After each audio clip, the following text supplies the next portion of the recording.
మీరు మీ అభిమాన shows and serials TV కన్నా ముందు ఈటీవీ విన్ యాప్లో చూడండి. Download and subscribe to ETV win app. 99 రూపాయలు మాత్రమే.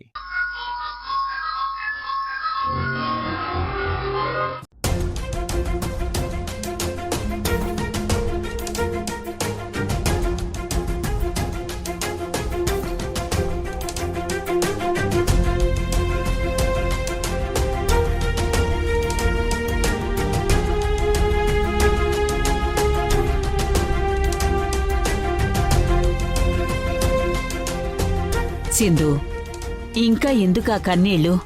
నిజంగా నీకేమైందో అని నేనెంత భయపడ్డానో భాగ్యం. పిచ్చి పిల్ల, నాకేమవుతుందే? నాకు ఏమీ కాదు. అవి కేవలం నా షుగర్ బీపీ మందులు మాత్రమే. నిజంగా నాకేదైనా రోగం ఉందా ఏంటి? ఏదొకటి అవడానికి. ఇదంతా నిన్ను యష్ని కలపడానికి నేనాడుతున్న నాటకమే. నీకు తెలుసు కదే. తెలిసి ఎందుకమ్మా భయపడ్డాం? కరెక్టే అనుకో భాగ్యం. కానీ ఆ మందుల వల్ల ఏదైనా తేడా జరిగి నీకేమైనా అయ్యిందేమోనని నేనెంత కంగారు పడ్డానో తెలుసా? చూడు, నా విషయంలో నువ్వేం భయపడకు, కంగారు పెట్టుకోకు. ఆ డాక్టర్ సరిగ్గానే మందులు పెట్టి అవి నిజంగా నా జబ్బుకి సంబంధించిన మందులే అన్నట్టు ఈ ఇంట్లో వాళ్లు నమ్మేట్టుగా నాకిస్తున్నాడు. నువ్వింత సున్నితమైన మనసుండబట్టే వాళ్లు నీతో ఇలా ఆడుకుంటున్నారు. నేనింత తగ్గి ఉండడానికి కారణం నా పిల్లల భాగ్యం. నాన్న, నానమ్మ అందరితో కలిసి ఇక్కడ ఉండాలన్నదే పిల్లల కోరిక. వాళ్ళ కోరిక తీర్చడం కోసమే నా సమస్యలు, బాధలు అన్నీ నీకు చెప్పి ఈ వయసులో నీ సహాయం కోరి నిన్నిక్కడికి వచ్చేలా చేశాను. కానీ నా మీద ద్వేషంతో నన్ను ఎలా అయినా ఈ ఇంట్లో నుంచి పంపించేయాలి అన్న పంతంతో ఆ మధు, సంధ్య, కన్యాకుమారి నీకు ఏ చిన్న ఆపద తలపెడతారోనని నాకు టెన్షన్ భాగ్యం. వాళ్ళు మామూలు వాళ్ళు కాదు భాగ్యం.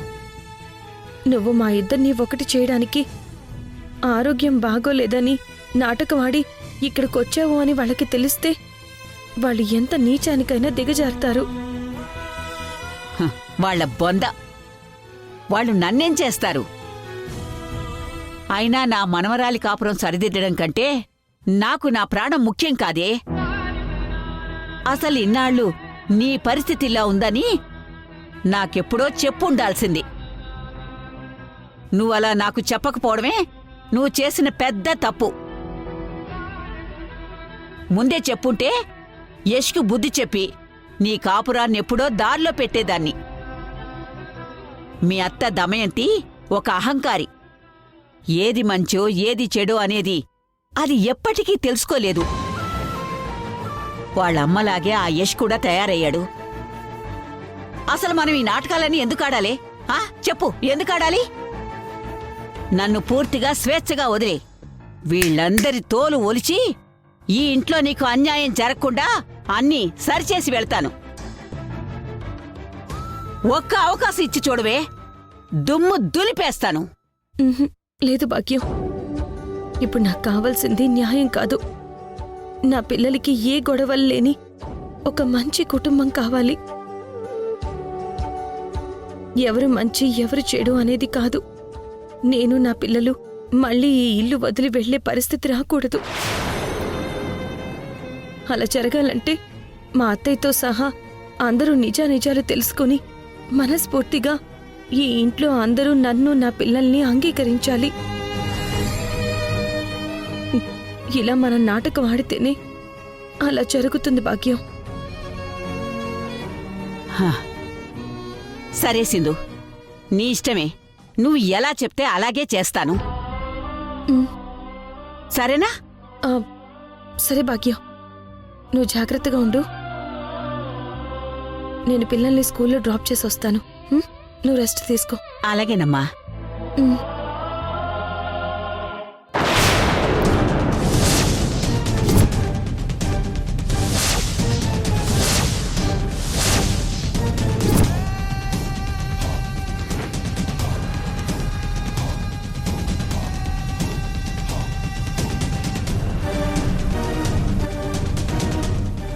యష్ మా మాటలు వినేశాడా? నేను భాగ్యం నాటకం ఆడుతున్నావని తనకి తెలిసిపోయిందా? ఏంట్రా యష్ ఇలా వచ్చావు? సింధు మాటలు వింటున్నావా? అసలే నీకు బీపీ డౌన్ అయిందని ఇప్పుడే కదా డాక్టర్ చెప్పారు. సింధు మాటలు వింటూ ఇంకా నువ్వు టెన్షన్ ఫీల్ అవ్వకు. నువ్వు హాయిగా రెస్ట్ తీసుకో. నేను ఆఫీస్కి వెళ్తున్నాను. నీకు ఎలా ఉందో చూసి వెళ్దామని వచ్చాను. అయితే యష్ మా మాటలు వినలేదన్నమాట. అమ్మయ్యా. సరేనా? నువ్వు జాగ్రత్త, నేను వెళ్ళొస్తాను. సరే నాన్నా, నువ్వు జాగ్రత్తగా వెళ్ళు. సింధు, వేసే మందులైనా కాస్త జాగ్రత్తగా వెయ్యి. ఆ, అలాగే యష్, అలాగే. సరే భాగ్యం, జాగ్రత్త. అమ్మయ్యా.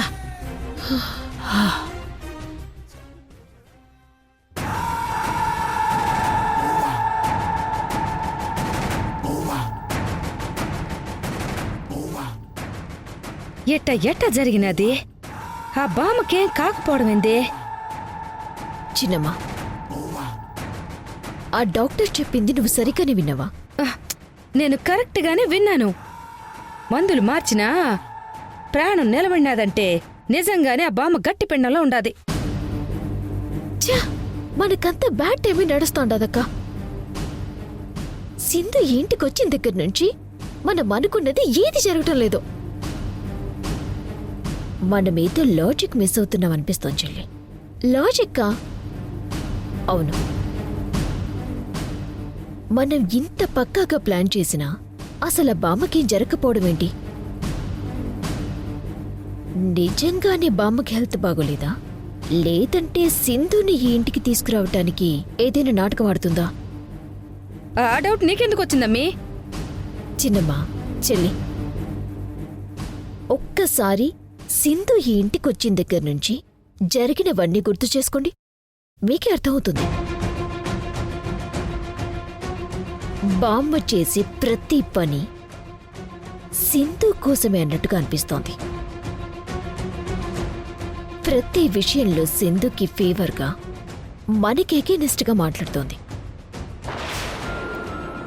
సింధు బామ్మ వీళ్ళిద్దరి విషయంలో మనమేదో మిస్ అవుతున్నాం. ఆ మిస్ అయింది మనం క్యాచ్ చేయగలిగితే సక్సెస్ తప్ప మనకి ఇంకా ఫెయిల్యూర్ ఉండదు.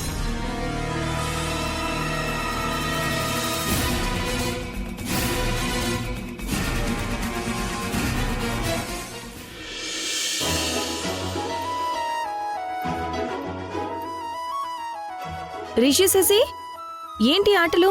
స్కూల్కి టైం అవుతుంది కదా. ఇదిగో, మీరు స్కూల్ డ్రెస్ వేసుకుని త్వరగా రెడీ అయ్యి వచ్చేయండి. నేను మీకు టిఫిన్ పెడతాను, ఓకే? అలాగే అమ్మా. త్వరగా వచ్చేయండి.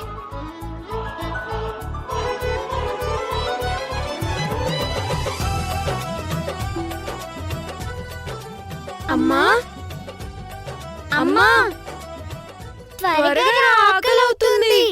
వస్తున్నా.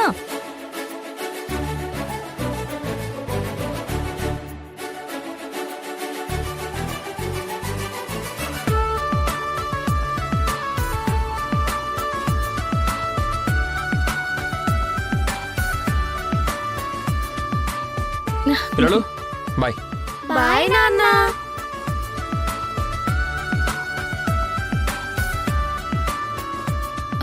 మీరు తింటూ ఉండండి, నేను ఇప్పుడే వస్తాను.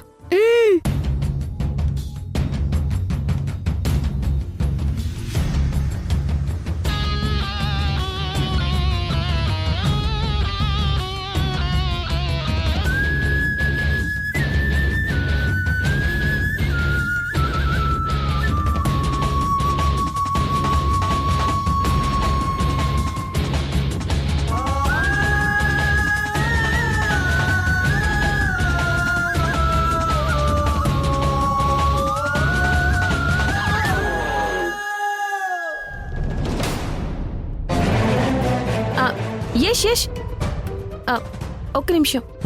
ఏంటి? స్కూల్ టైం అవుతుంది. మమ్మల్ని కొంచెం స్కూల్ దగ్గర డ్రాప్ చేసి వెళ్తావా ప్లీజ్?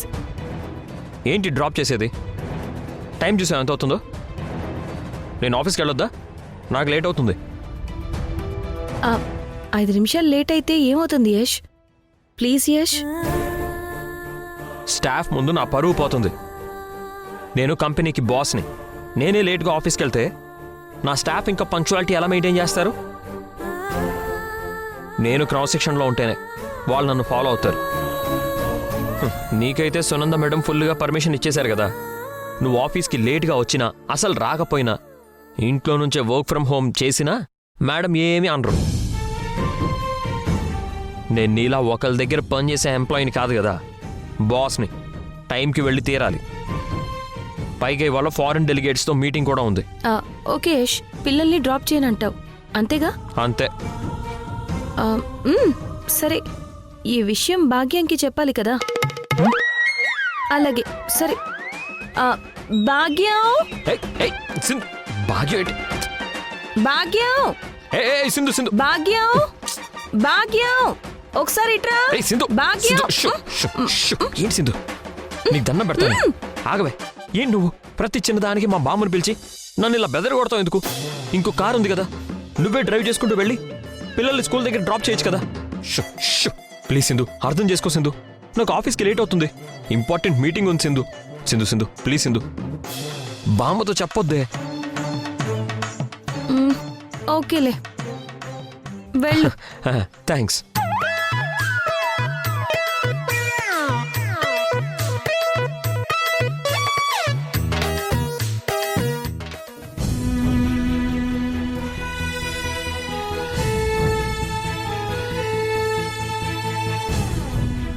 మనల్ని స్కూల్ దగ్గర డ్రాప్ చేస్తే మీ నాన్న ఆఫీస్కి వెళ్ళడం లేట్ అవుతుందట.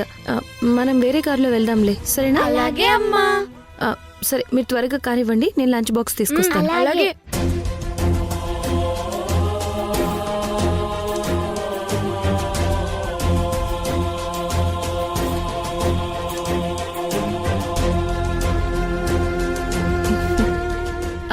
పిల్లలు తినేసారా? అయిందా? అయిపోయిందమ్మా. సరే, మనం వెళ్దాం. రండి రండి.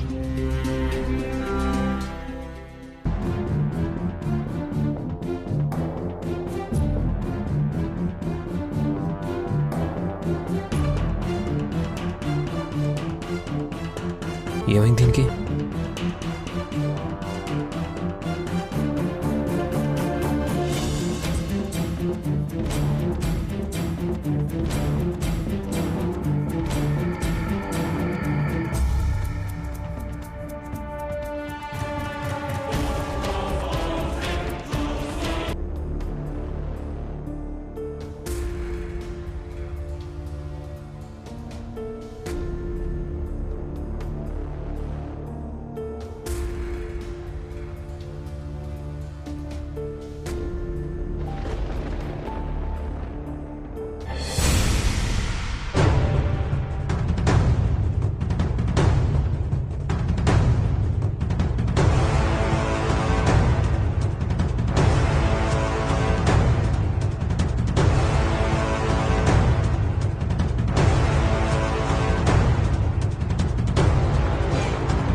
అమ్మా, నాన్న కారేదో ట్రబుల్ ఇచ్చిందనుకుంటా.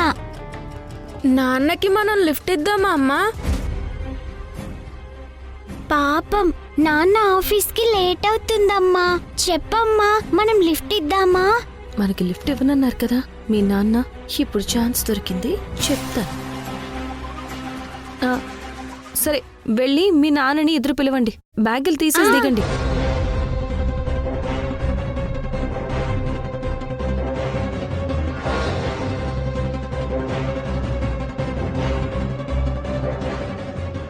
ఏమైంది నాన్న? కార్ స్టార్ట్ అవ్వట్లేదు పిల్లలు. రండి నాన్న, మిమ్మల్ని అమ్మ ఆఫీస్ దగ్గర డ్రాప్ చేస్తుంది.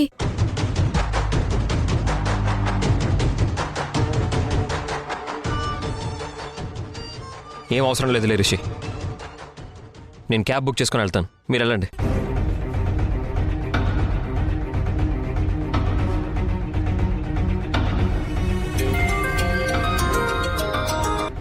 చెప్పు Raghu. Sir, foreign delegates already మన ఆఫీస్కి వచ్చేసారు సార్. మీకోసమే వెయిటింగ్ సార్. వచ్చేసారా? సరే, నేను కూడా వచ్చేస్తున్నా. ఆన్ ద వే, దగ్గరలోనే ఉన్నాను. Okay sir. సరే ఓ పంచి, నేను వచ్చే వరకు వాళ్ళని కాస్త జాగ్రత్తగా హ్యాండిల్ చేయండి. అలాగే సార్. సరే.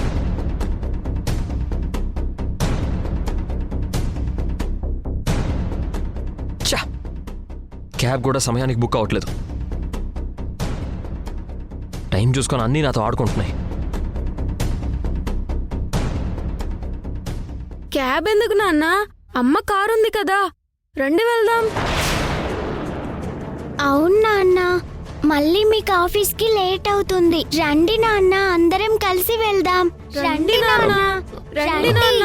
వెళ్దాం. రండి నాన్న, మనందరం కలిసి వెళ్దాం. రండి నాన్న, ప్లీజ్ నాన్న. సరే ఉండండి, వెళ్దాం.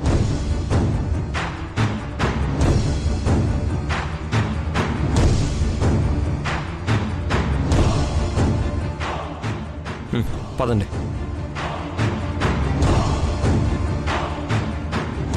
ఏంటంట? క్యాబ్ బుక్ అవడం లేదమ్మా. పాపం నాన్నకి లిఫ్ట్ ఇద్దామమ్మా. మనకి లిఫ్ట్ ఇచ్చే టైం మీ నాన్నకి లేదు. మనం కూడా టైంకి స్కూల్కి వెళ్ళాలి కదా. లేట్ అయితే మీరు క్లాస్ మిస్ అవుతారు. ఎప్పుడు కావాలంటే అప్పుడు వెళ్ళడానికి అది ఆఫీస్ కాదు కదా, స్కూల్. టైంకి వెళ్ళి తీరాలి. ఛాన్స్ దొరికింది కదా అని ఇందాక నేను అన్న మాటలకి కౌంటర్ వేస్తున్నా వస్తుందో. రిషి శశి, మీ నాన్న కారు ఎక్కుతారా లేక ఆలోచిస్తూ ఉన్న టైంని ఇక్కడే వేస్ట్ చేస్తారా అడగండి. రండి నాన్న. త్వరగా వెళ్దాం నాన్న. ప్లీజ్ నాన్న, ఎక్కండి నాన్న. సర్లే.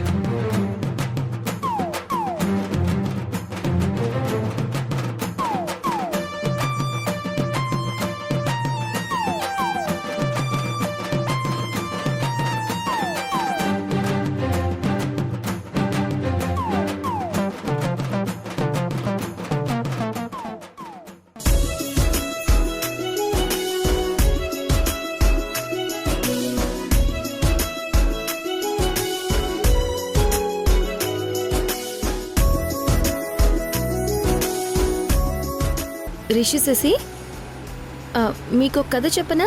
చెప్పమ్మా. ఇప్పుడు నేను పిల్లలేం అడగలేదు కదా సింధు. అడగకపోయినా చెప్పడంలో ఏంటి నీ ఉద్దేశం? కార్లో మనందరం సైలెంట్గా ఉంటే బోర్ కొడుతుంది యష్. కథ చెప్తే కాస్త టైం పాస్ అవుతుందని. నువ్వు చెప్పమ్మా. ఒక జామ చెట్టు మీద ఒక గోరింక కూర్చుని జామ పండుని తింటూ ఉంది.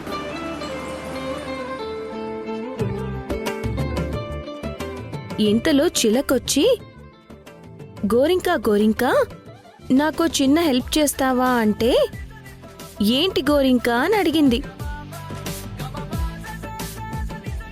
ఆ కొమ్మకున్న పండు జామకాయ కొంచెం కోసిస్తావా, అది నా పిల్లలకి తినిపిస్తాను అంది చిలుక. దాంతో ఆ గోరింకకి కోపం వచ్చి, పండు జామ పండు నేను కోసివ్వడమేంటి, నువ్వే కోసుకోవచ్చుగా అంది. సరే కదా అని చిలుక ఆ పండు జామకాయని కోసుకుంది. ఇంతలో ఒక్కసారిగా ఈదురుగాలొచ్చింది. ఆ గాలికి గోరింక బ్యాలెన్స్ తప్పి కొమ్మ మీద నుంచి జారి కింద పడిపోబోతుంటే చిలుక అది చూసి గోరింకను కింద పడకుండా పట్టుకుని ఆపింది. చివరికి చిలుకే గోరింకకి హెల్ప్ చేసింది. అసలు దీన్ని బట్టి మీకు ఏమర్థమైంది? మనల్ని హెల్ప్ అడిగిన వాళ్ళ మీద మనం కోప్పడకూడదు అని. అవునమ్మా, ఎందుకంటే వాళ్ళ హెల్ప్ కూడా మనకి ఏదో ఒకసారి అవసరం అవుతుంది కాబట్టి. అందుకే ఎవ్వర్నీ తక్కువగా చూడకూడదు. నా మీద కట్టుకథ బాగానే అల్లి చెప్పింది. నేను డ్రాప్ చేయనన్నానని ఈ విధంగా నన్ను దెప్పి పొడుస్తుందన్నమాట. నా కర్మ కాకపోతే నా కార్ స్టార్ట్ అవ్వకపోవడం ఏంటి, ఏ క్యాబ్ బుక్ అవ్వకపోవడం ఏంటి, చివరికి సింధునే నన్ను డ్రాప్ చేయాల్సిన సిచ్యుయేషన్ రావడం ఏంటి. ఛ.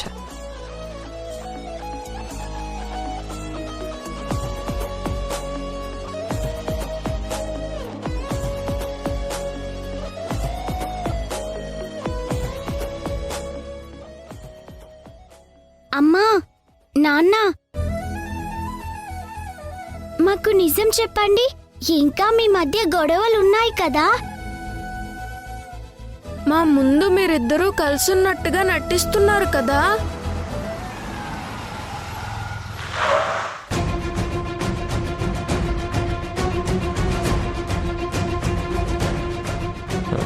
పిల్లలు మీకెందుకు వచ్చింది ఆ అనుమానం? మీరిద్దరూ కార్లో పక్క పక్కనే ఉండి కూడా ఎందుకు ఎడమొహం పెడమొహంగా ఉన్నారు?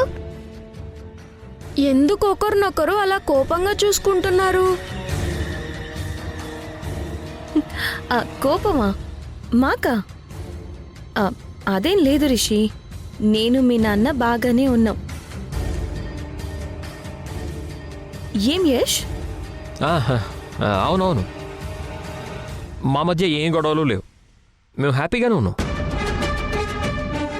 నిజంగా మీరు హ్యాపీగా ఉంటే ఇలా సైలెంట్ గా ఎందుకు ఉండటం? సరదాగా ఏదైనా మాట్లాడుకోవచ్చు కదా. ఓ అదా, మీ నాన్న అర్జెంటుగా ఆఫీస్కి వెళ్ళాలి, లేట్ అవుతుందని కంగారు పడుతున్నారు కదా. నేను అదే టెన్షన్లో ఉన్నాను, అందుకే సైలెంట్గా కార్ డ్రైవ్ చేస్తున్నాను. మీరు సైలెంట్ గా ఉంటే మాకు బోర్గా ఉందమ్మా. అవునానా, టైం పాస్కి మనందరం అంతాక్షరి ఆడుకుందామా? ఏనాన్నా, సరేనా? అలాగే. అమ్మా అమ్మా, ఫస్ట్ నువ్వు పాట పాడమ్మా.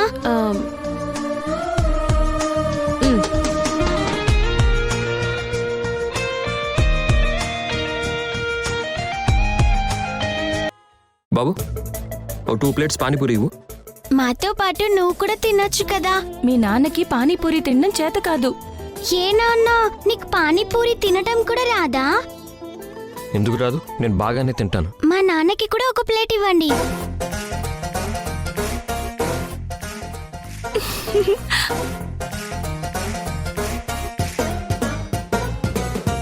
Hey do do dooby dooby doob, hey do do dooby dooby doob.